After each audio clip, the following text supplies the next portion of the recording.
The information in this podcast is not intended to be used as the primary basis of investment decisions. Any forward-looking statements are not guarantees of future performance, and actual results may differ or other factors may change. Welcome to Making Sense, the podcast for anyone interested in diving into the investing and startup space. I'm your host, Emma Hodgins, and I'm an intern at Red Thread Ventures, an investment and advisory firm based in Vancouver, BC. From interviews to advice, I will take you on my journey as I learn more about the finance industry and startup space. With that being said, let's get right into today's episode.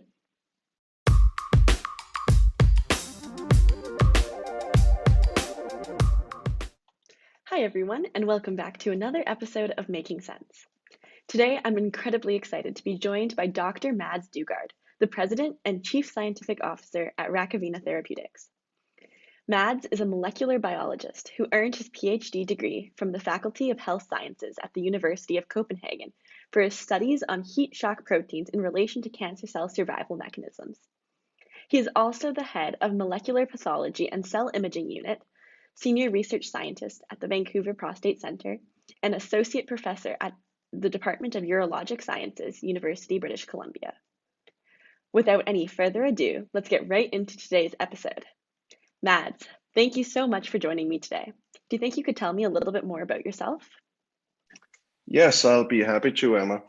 So I grew up in Copenhagen, Denmark, and went to school there, did also university and my PhD at the University of Copenhagen. And then when I was done with my PhD, I got a connection to a professor at the University of British Columbia and the BC Cancer Agency. And then I decided to take 2 years in British Columbia to train in molecular pathology. So a little outside my field that I was educated in. And sorry, what field were you in before? That was a more basic research molecular biology in cancer. So with the molecular pathology angle on top of it, it kind of took a direction to be a little bit more translational, my research, and that's the path that I developed from there and on. Mm-hmm. So you said that was 2 years at UBC. Are you still there now? Yes. So the original plan was to stay there with my family for a couple of years and then go back to Denmark. But when I was about to leave, then I got an offer to come on as faculty at UBC and a senior scientist at the Vancouver Prostate Cancer. So at that point, as an independent researcher and scientist. So I decided to give it a go, and I'm still there. How long has it been now? Well, it has been. I've been in Vancouver for close to 11 years now. And so, what were you hired to start researching, I guess, at UBC? So I'm affiliated with the Department of Urologic Sciences. So the majority of my research, at least in the beginning, was focused on the urologic cancers, like prostate cancer, like bladder cancer, especially. Mm-hmm. But I quite quickly got involved in other research programs as well, and today I also have a quite big program running in childhood cancer, especially in the type of cancer called sarcoma. Do you find that there's a lot of overlap between the different types of cancer then that you've been researching, or is it like a new deal every time? Yes and no. Okay. I mean, cancer behave quite similar. So it's all about, sick cells that get out of control and start dividing out of control. And then at some point they will start to move away from their original location and invade other tissue. And that's kind of the path that all cancer is following. But if you look at the molecular level of the cancers and ask the question, how are they actually doing this? Then there are many different routes to achieving that phenotype that we see in cancer. So that makes it complicated also. Mm-hmm. And I know earlier I was saying that you're also involved with Rakovina Therapeutics, who is working on these DNA damage response inhibitors. I was wondering if you could tell me more about how you got involved with that opportunity. Yes, I got involved from the very beginning with Rakovina when it was still an idea. Conversations with Jeff Barcia, our CEO, has been going on for a couple of years on a new project in DNA damage. And I knew Jeff from a previous very nice collaboration we had when he was in Delmar Pharmaceuticals. So it has been a long relationship that kind of developed into a new idea with Rakovina Therapeutics and the DNA damage space, which we think is very interesting and very promising in cancer. You think you can tell me a little bit more about that space and why you think Yes, it's so interesting? Absolutely. Yeah. So cancer, all cancers, they have what we call replication stress. So it means that every time a cell divides and becomes two cells, then it will have to replicate its entire genome. So all the DNA will have to be copied and put into two new daughter cells. And that replication of DNA, when it happens at a high level, then there is errors happening all the time. And that's what also makes these cancers accumulate mutations over time. And the cancers will have to repair those damages to the DNA on an ongoing basis. And they have different repair pathways that they employ to take care of that repair. And one of the repair pathways is the pathway regulated by a protein called PARP. And PARP has therefore been a very attractive target by the industry for cancer therapeutics for quite a few years now. And there are actually 4 already approved PARP inhibitor compounds on the market. But they have been extremely successful in a certain subtype of cancer.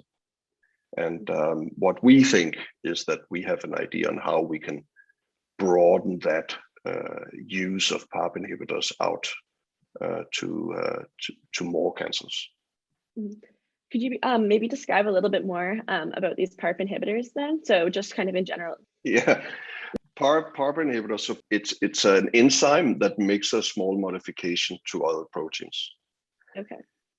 And it's the proteins then in the cells that are causing this mutations in the replication sense?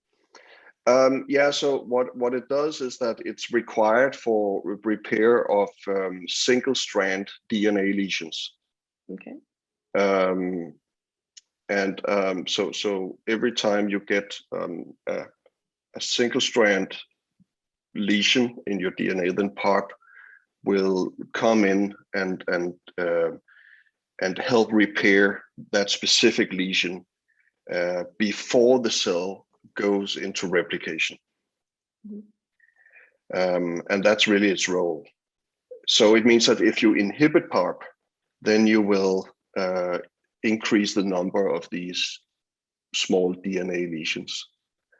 And by themselves, they are not actually that serious for the cells. They can survive with these small lesions usually, but when they progress into the replication stage, then these small lesions becomes very serious and develops what is called full double-strand breaks in the DNA. And that has to be repaired right away. Otherwise, this cell will simply go into to apoptosis or programmed cell death, as it's also called. Very interesting. And I know you were saying there's some other companies who've been working on this as well, or looking at treatments with PARP inhibitors. What's making Rakovina's research approach different? Yeah, that's a good question. The Rakovina has 3 series of PARP inhibitors in the pipeline, and they have been carefully designed to address some of the shortcomings of the currently approved PARP inhibitors. And one of the shortcomings, for example, is that PARP inhibitors are not very good at crossing from the blood circulation into the central nervous system or the brain. And many of the cancers, they tend to spread and metastasize into the brain tissue. And as soon as they do that, then the current PARP inhibitors have a very difficult time getting in and actually exercising an effect in that tissue. So that's one thing that Rakovina is addressing, the access of these molecules to the brain. Mm-hmm. The other series of compounds Rakovina is developing is actually dual activity compounds. So it means that it's one single compound that can do 2 things at the same time. And one of the things it can do is to be a really good PARP inhibitor, obviously. But the other thing it can do is to either inhibit another enzyme that is required for DNA repair during replication, or it can induce additional DNA damage that will overload the system in the context of PARP inhibition. So in that way, we create a stressful situation for the cells that proliferate, which means the cancer cells, and force them into apoptosis, programmed cell death. So in that case, it would be beneficial, I guess, to cause all this extra stress. Yes. Mm-hmm. So in that way, we harness the fact that the tumor cells are under constant replication stress, mm-hmm. and take advantage of that Achilles heel, you can call it.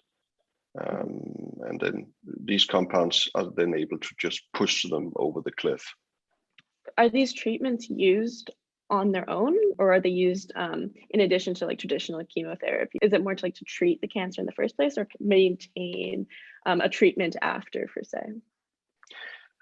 They are actually used as both right now, but they started by being a standalone monotherapy, deployed in specific subgroups of cancers, mainly breast cancer, prostate cancer, and ovarian cancer, where you have a population of cells or a subgroup of tumor types in there where you have defects in the DNA repair system, mainly caused by mutations in 2 core elements or core genes called BRCA1 and BRCA2.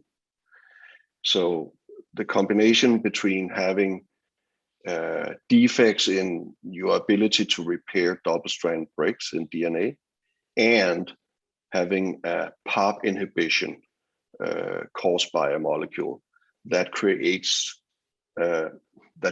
this scenario called synthetic lethality. That is really 2 different events that may not be that serious by themselves, but when they are combined and put in the same context, then it becomes lethal. So that's the idea behind the PARP inhibitors as they were developed. Very interesting. And you said you had 3 different series that you're working on right now with Rakovina for these PARP inhibitors. What are the differences in between the 3 theories? Do you think you can go into that a little bit more? Yes. The KT2000 series is the series that has been focused on enhancing blood-brain penetrance.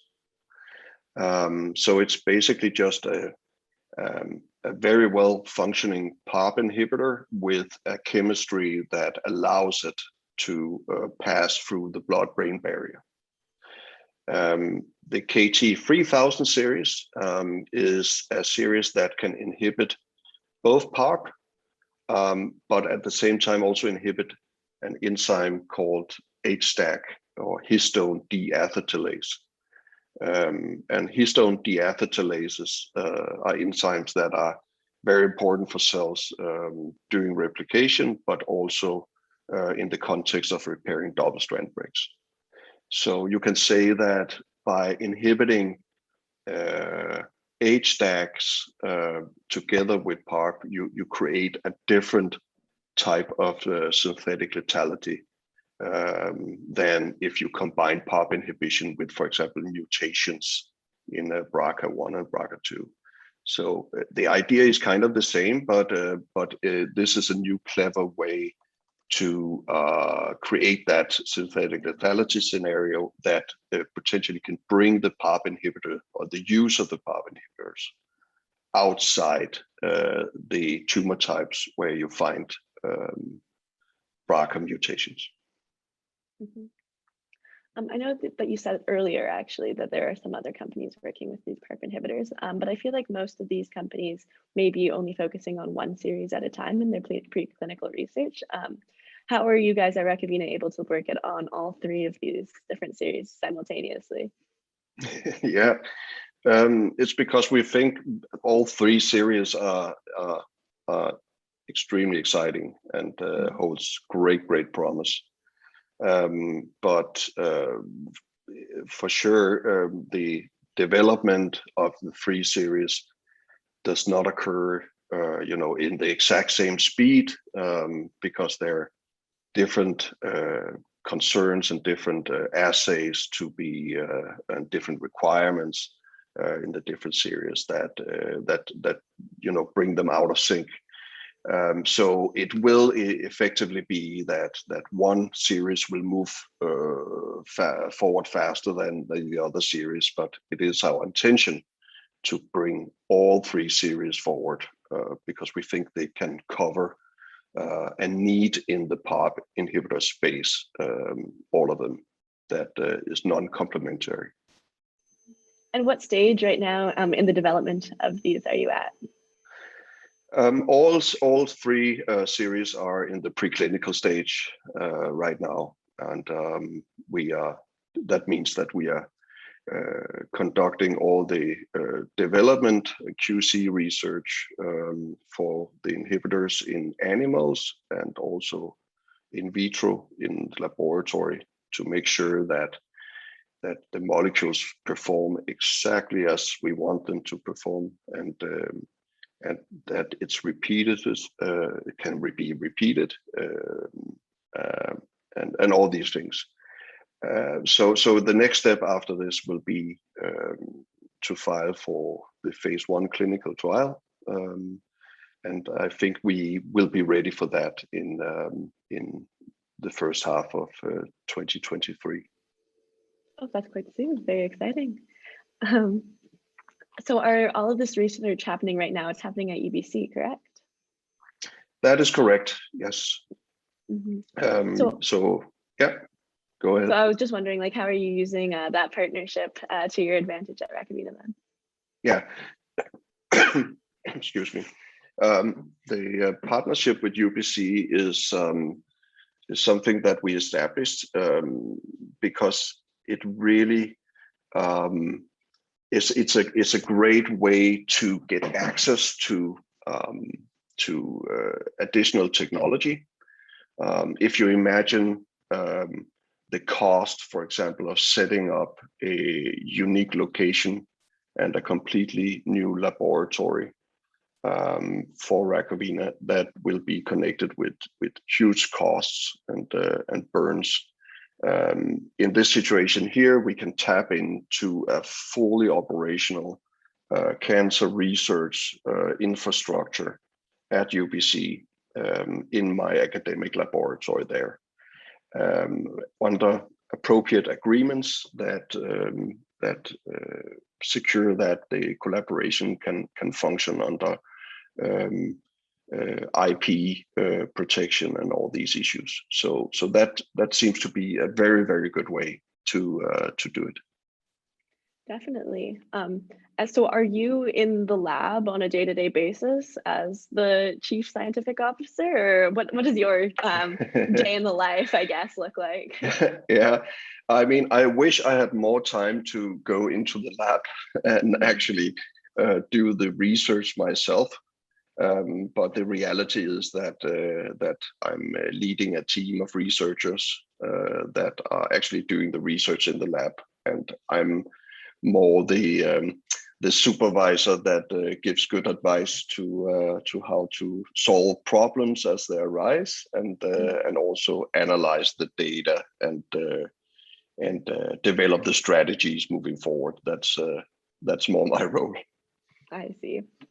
So you said right now you're testing on animals and then testing in vitro these therapies. So is that pretty much like using them as a test? So this is the step before testing on people, or is there some more in between? Do you think you could elaborate there? No, that will be the steps needed for a filing for phase 1.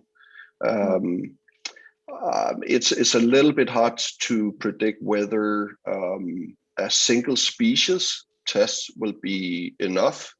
Sometimes the regulatory units, they would like to see a new compound in 2 different animal species before they allow it to be tested in humans. And whether that will become a requirement, it will also depend on which indication in cancer that we will go into first, because some of these very serious cancer types, they have a special designation in the regulatory system that can enable fast track. Mm-hmm. Do you think that you guys are tapping into that fast track? That's for sure something we are looking into. We are looking at several of these tumor indications that would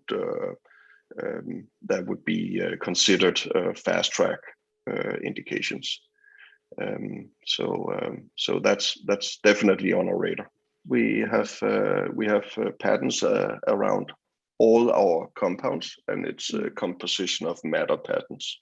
So it means that it's the actual chemistry in the compounds that we have been able to patent, and not just the use of a compound in a specific context. So very strong patents.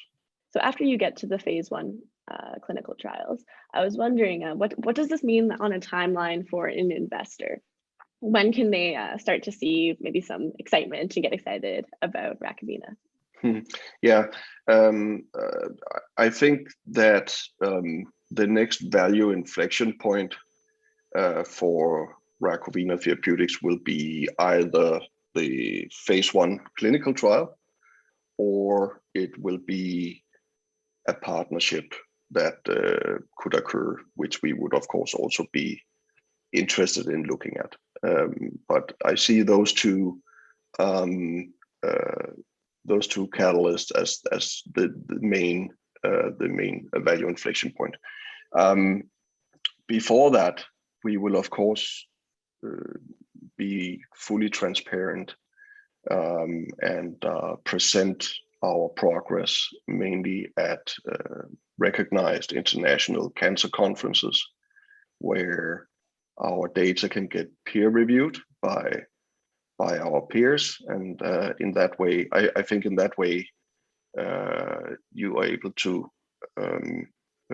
constantly update excuse me, constantly update investors on the go, and I think that's the best way to do it. So there's a lot of potential here then. I was reading before about this other company, another oncology focused company, Tesaro. I don't know if you've heard about them. Yeah, but they I were acquired by GlaxoSmithKline for, I think it was $5.1 billion. So that's obviously very, very exciting. Is that something that you could see kind of Rakovina following suit in? Definitely. That is absolutely an option because the currently approved compounds are currently distributed and owned by some of the very big pharmaceutical companies in the world. I'm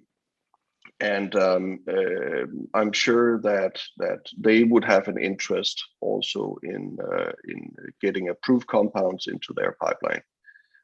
So for sure, I see a buyout as one of the absolute opportunities here. This company here, though, it was working on PARP inhibitors as well, but they only had one series in development. So does that mean that Rakovina they could have even more potential then, or? Yeah, I guess it means that. So that would be very exciting. Definitely. Yeah. And then also just changing gears here a little bit. What does your research mean for cancer patients right now? Yeah, I think our research means, or what we are trying to do here is to make sure that we can use the PARP inhibition, the concept of PARP inhibition in a broader range of cancers than it's currently deployed in and working on. And that's our goal. So in that context, what it means is that many more patients could potentially get access to PARP inhibition in a meaningful way that will help the disease.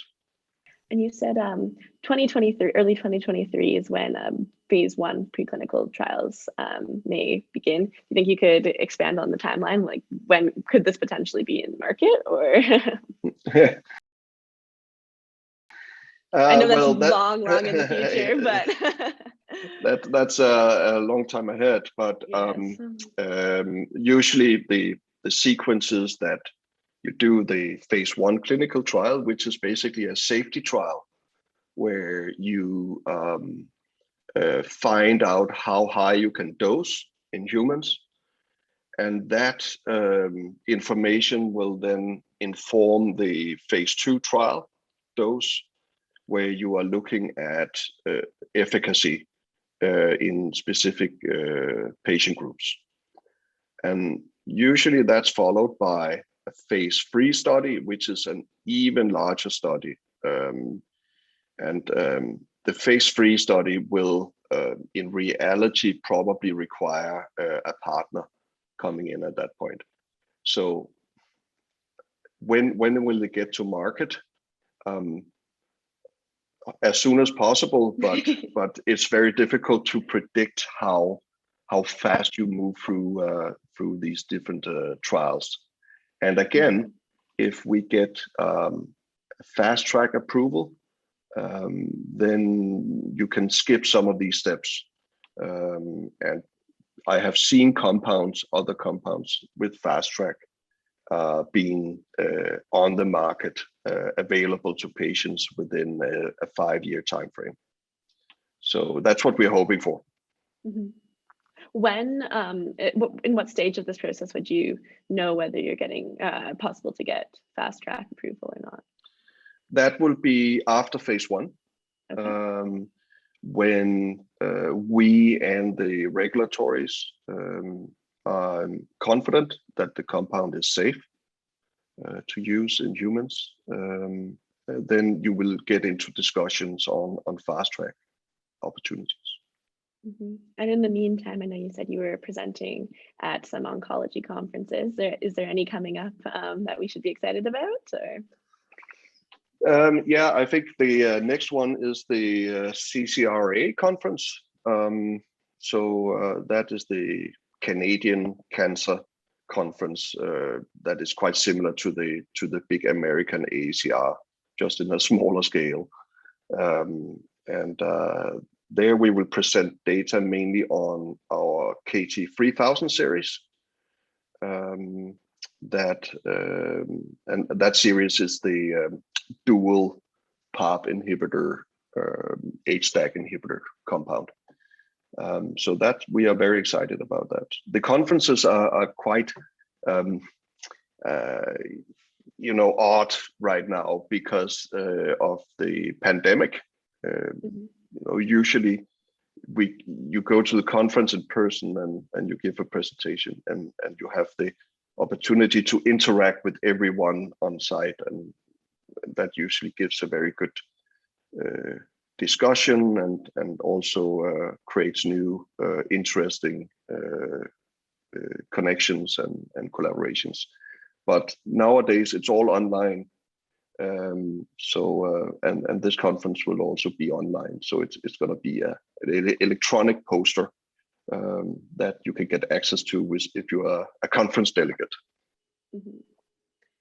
Does online facilitate any like additional people joining by any chance? Because I feel like there is some beauties of that, right? You could get more eyes on your work. Yes, that's the good thing about it. And as the world goes back to normal, hopefully, I think that element will stay in the conferences. I think you will keep that opportunity to participate in conferences online. And I really think that's a good thing about this. I mean, it is interesting. Like, you're on the other side of the world right now with me. We would never be able to have this conversation without these online features. No. Yeah, definitely. But yes, did you go to any of these in-person conferences and many of these in-person conferences before everything got shut down then? Oh yes, I had. Okay. I probably had like 60 travel days a year. Oh wow! Just for conferences. All over the world then, or? All over the world, yeah. And then we have had 1.5 years where everything was online, so it has been quite strange actually to make that transition. And I do hope that some of it will come back again, but I welcome the integration with the online platforms as well. Well, I'm sure, like as you said, the in-person conversations helps form those connections in a more meaningful way. Do you think I know some restrictions are starting to lift soon. Do you think the in-person conferences will be coming back anytime in the future? Well, I can tell you that the first in-person conference I've been invited to is in June 2022. So I'm counting on it, but I think it's still going to be a little bit of time before we see it. Definitely. Well, I'm looking forward to that for you. That's very exciting. Yeah. And I'm sure it's exciting to share your research at those as well. Is that the main way that you're sharing your news with Rakovina right now through these conferences? It will be the platform where we share the smaller updates on progress in the science and in our compounds. But we will also publish our work in peer-reviewed scientific journals as the different series they progress. So there will be that too, and then we will, of course, also give more simplified updates on our homepage when we publish and when we present at conferences. That is a bit more understandable for the layperson. So if there's people who have never invested in the biotech industry before, what do you think would be the easiest way for them to catch up to speed with Rakovina then? Well, I think for Rakovina, it will be to follow us on the internet. We post our progress, and every time we get a new patent approved, we also publish that on our internet and in the social media platforms. So I think that's probably the easiest way to keep track of Rakovina activities. Mm-hmm. And then for just biotech in general, is there any resources you could recommend for these people to kind of situate themselves in this biotech oncology space? Yeah, so most biotechs are organized in different associations. In British Columbia, for example, we have Life Science BC, that is a very good way to get familiar with all the smaller startups, but also the more established biotech companies that we have in British Columbia, and that is also linked into a national platform, so it can be broadened out as people wish. Mm-hmm. I know you guys are currently trading on the TSX Venture Exchange. I was wondering if this helped you get some more funding from maybe people who are less familiar in the biotech industry. Yeah, I mean, I really hope so. That more people will get their attention to biotech, because it is really a sector that is growing rapidly, and there are lots of upside in biotech. There's also some risk, but it is for sure a sector that holds promise, not only in cancer, but also in other disease indications. Mm-hmm. I think COVID-19 especially kind of brought a lot of attention to the biotech industry as a whole. Yes. Mm-hmm. Do you think there's any other? You said it's growing rapidly. Do you think there's any other reasons why, or just consumer trends? Or? I think there's always a need for developing new medicine. We have a world population that gets older and older. It means that there will be more and more disease that would have to be addressed, and I think that's really what drives the biotech industry also. I have to agree. The biotech industry is such an exciting up and coming space, and one that most investors tend to shy away from. So I really hope that this podcast helps to put into perspective how promising these opportunities could be, and show investors that the space is really not as intimidating as it may seem. Yes. And with that, I'd like to thank you so much for joining me today, Mads. I really appreciated all your time and enjoyed learning about Rakovina Therapeutics and all the progress you guys have been making in the field of cancer research. If you're listening and interested in learning more about Rakovina, make sure to check out their website at rakovinatherapeutics.com and follow their LinkedIn and Twitter accounts. To never miss an episode of Making Sense, check out Red Thread Ventures on LinkedIn, hit the subscribe button, and follow us on whatever platform you stream your podcasts. Thanks again for tuning in today.